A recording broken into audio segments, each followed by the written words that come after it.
রং কিনে বাবা কত রং কিনেছি।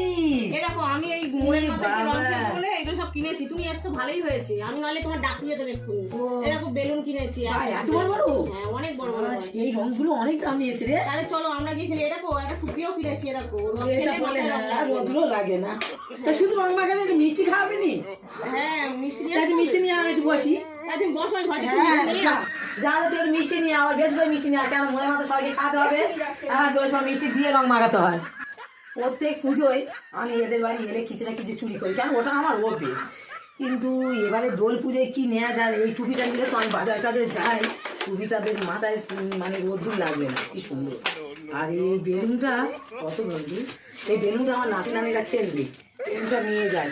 ও আর না আসার দেরি আছে না, রং খাবে, রং কী হবে, চলে যায় তার জাপানে হোক আসছে না কি দেখি না, চলে যায় চলে যায়, জলটা বন্ধ করে দিই বাবা।